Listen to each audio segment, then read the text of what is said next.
Hey, in my opinion, if you got Freddie Roach behind you, I'm with you. I'm with you. What? I'm with you. Nigga, you gay. You know what I'm talking about? From the hood to college, both worlds they had to meet. 6 degrees between us, so cold, we're about to freeze. But we're Florida boys, hot takes, we bring the heat. We're moving the culture, the engineers to the streets.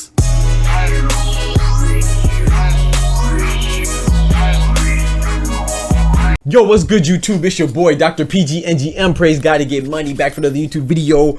Banger, yes sir, yes ma'am. The doctor's in the house. Y'all know what it is. We are here today. Well, first before we get into it, don't forget to subscribe to the channel. Hit that bell to turn on notification as well, so you get notified when I drop another YouTube video banger, as well as hit that like button for your boy. Hey, I appreciate all the love that's been. Hey, we've been growing quite a bit, man. God is good. You feel me? I appreciate that support for y'all, man. Keep rocking with your boy. But I'm here to give y'all my prediction on and breakdown of the fight that's upcoming this weekend, man. Jaime Munguia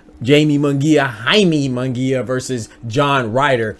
So we have Munguia versus Ryder. This should be a great one. When I say great, I'm talking about action packed. This has you smell that? I smell fight of the year candidate. That's what I smell. It really does give you some hints of that. It definitely has the makings of that. What's it called? The ingredients for that. Baby, when I tell you Popeyes will bless your soul, do you hear me? Hey, these biscuits. Hey, they got the recipe. So I'm gonna break it down real quickly. I know I always say I'm gonna give you a quick video and I end up going a long time, but I'm loquacious and I like to elaborate and expound upon my ideas. So check this out though. First of all, you throwing too many big words at me. Okay, now because I don't understand them, I'm gonna take them as disrespect. Watch your mouth. So we're gonna keep doing it, but I am gonna try to make this one less than 5 minutes. All right, so let's get it, man. First off, we gonna start off excuse me. First, we're going to start off with Munguia. Jaime Munguia, he's a young bull. I think he's 27 out of Mexico. He just recently picked up Freddie Roach, Hall of Fame extraordinaire coach. Of course, he was most well known for training Manny Pacquiao. So, hey, in my opinion, if you got Freddie Roach behind you, I'm with you. You know what I'm talking about? Nigga, you gay. Because Manny Pacquiao is great. Don't get me wrong. He's a legend. He's one of the GOATs.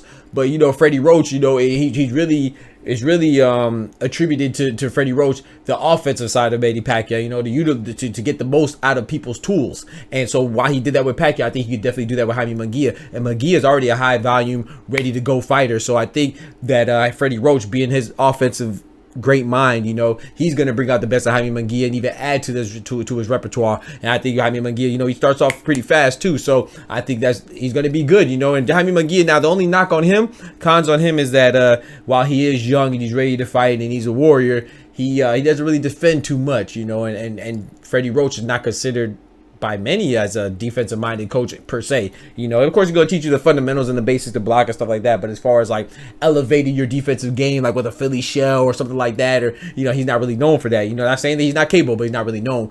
And I think that Jaime Munguia, he takes a lot of shots. That's what he's known for. He takes quite a few hits. He's susceptible to get cracked, and he does get cracked. He just bounce back. That's why it's action packed, right?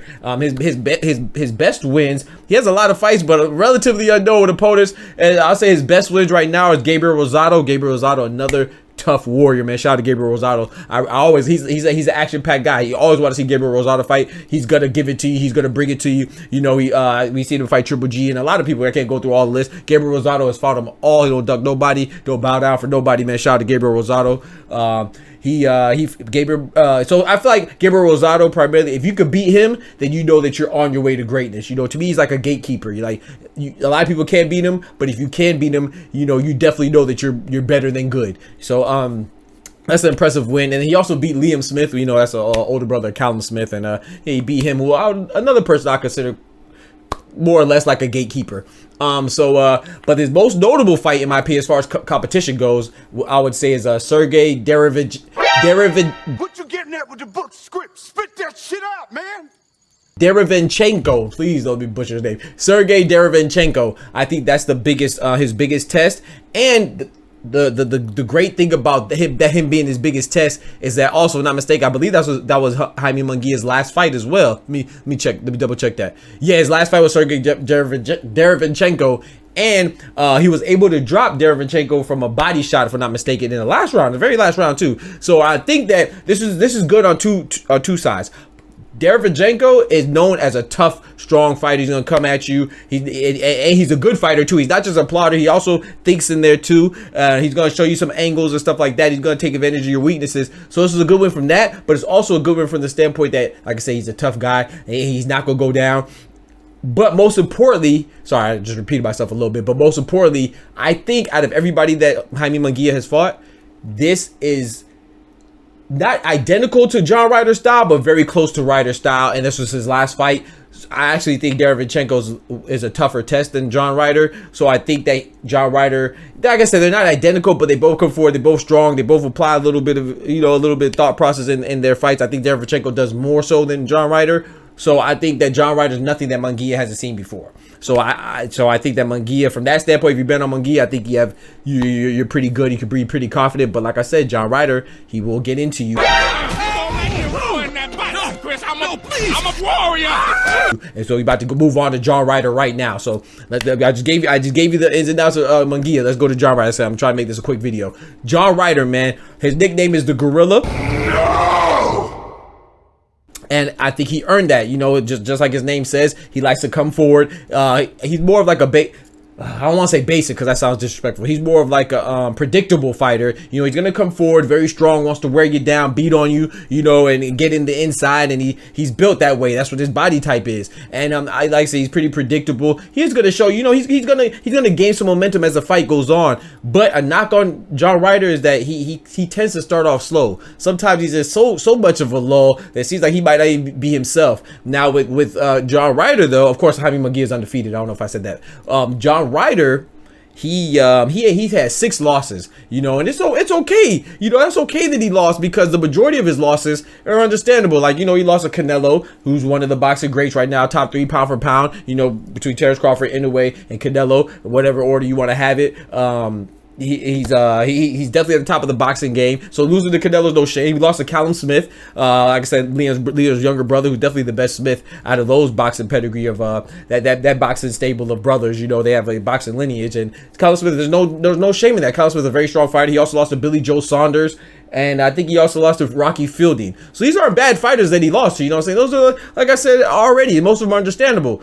But then those other 2 losses, he had one loss to who the fuck is Jack Arnfield? Who the fuck is that guy? Who the fuck is that? You know damn well who I am. Who the fuck is that? Who is Jack Arnfield? You see what I'm saying? Like, who is that? Like, he has a bad loss there. His other loss came to Nick Blackwell. If you remember Nick Blackwell, there's not too much shade in that, because Nick Blackwell, he's a decent fighter. His nickname was Bang Bang, and John Ryder felt that bang bang. You know what I'm talking about? Bang bang bang bang bang bang. You have to know why his nickname was Bang Bang. But shout out to Nick Blackwell. He's a retired fighter. Like I said, not too much shame in that one either. And Nick Blackwell is most notable, most remembered by he had that battle with Eubanks Jr. and unfortunately he had to retire because I believe he was brought out the ring in a stretcher, like thinking like the 10th or 11th round, if my memory serves me correctly. So Nick Blackwell, that's still not even too bad. But but still, you would like to see for somebody like John Ryder. It's like, man, he has some losses that you can understand, but then someone's like, dang, man, how'd you lose? Why'd you lose to Jack? Come on, John. Like, tighten up, John. You know what I'm saying? Why'd you lose to Jack? I'm not gonna hold Nick Blackwell against him. But Jack Arnfield, I didn't really quite understand that. And then so I think the scary part is that he got knocked out. Well, Nick Blackwell was a long time ago. He still got knocked out. And we know if anybody gets you up out of there, people say, oh, Canelo didn't get him out of there. Yeah, but Canelo also, he could come up from 150, 154. He's not naturally big like that. Jaime Munguia is naturally big, so if Jaime Munguia might be able to get you up out of there, in my opinion. But John Ryder can turn up, because I do believe that Jack Ryder would do. He wants a Canelo rematch. I do believe him that he would do better against Canelo, because he started to turn up at the end, like we said. But he tends to start off slow, and against Jaime Munguia, that might not be the best thing. But if you go for John Ryder, you can find some solace and some confidence in the fact that I think the best John Ryder will give Jaime Munguia trouble. Like, if he's on his A game and he can bring his A game and be focused, he could be locked in. I think that he could literally be the best challenge that Jaime Munguia has had so far. So with that being said, I do think with Jaime Munguia being the naturally bigger guy, you know, he's going to have the height advantage. I would say that he has the strength advantage. I want to say that Jaime Munguia is, what, 6 feet tall? I think John Ryder's, what, either 5'9" or 5'10". Either way, that's at least a 3 or 4 inch, a 2 to 3 inch height advantage. I believe John Ryder's 5'9", so he has a 3 inch reach, a height advantage. You know, he has a 3 inch height advantage, although I can't talk right now. And then I believe that Jaime Munguia also has he might have the slight reach advantage. He might have the slight reach advantage. But anyway, if you're taller and you know, that reach usually plays to your favor. But I will say that Jaime Munguia likes to engage, so it could be a tough one for most. But me, I'm comfortably going with Jaime Munguia. I would even say that I think Jaime Munguia is gonna get John Ryder up out of there. I know that's not really. Like I said, John Ryder is a very tough fighter, very strong fighter, durable fighter. But like I said, the fact that he dropped Derevyanchenko, who I think is just as tough, if not tougher than John Ryder, you know, albeit in the 12th round, John Ryder engages a little more. I think John Ryder's gonna be easier to get to, easier to anticipate his tactics, his strategy. So I think Jaime Munguia wins this decisively. I'll say by 8th round, 9th round stoppage. I'm gonna go with 9th round TKO in favor of Jaime Munguia. That's where I'm gonna put my money. You know what I'm saying? So I appreciate y'all rocking with me as always. Let me know what y'all think in the comments. Please let me know, because I love engaging the conversation, especially when it comes to the fight game and boxing, man. You know I'm a huge pugilist enthusiast, and I love bouncing ideas and bouncing thoughts off each other, man, because you know we got to keep boxing alive. Also too, while we are trying to get monetized, we have seen a lot of growth. We are not quite there yet. So if you want to, only if you want to, no pressure, you know, if you want to show some love to the channel, monetarily speaking, you know, you feel free to throw some dollars at your boy at the Cash App, you know, until we get monetized and stuff like that. I really appreciate that. Every single dollar, all the funds go straight to, you know, improving the stream and helping me bring great entertaining videos to you all, man. So I appreciate y'all rocking me as always. At the very least, please like the video, and yeah, I'll catch y'all on the flip side. Let's go. I got Jaime Munguia, TKO in 9. Peace. From the hood to college, both worlds they had to meet. 6 degrees between us, so cold we're about to freeze. But we're Florida boys, hot takes, we bring the heat. We're moving the culture, the engineers to the streets.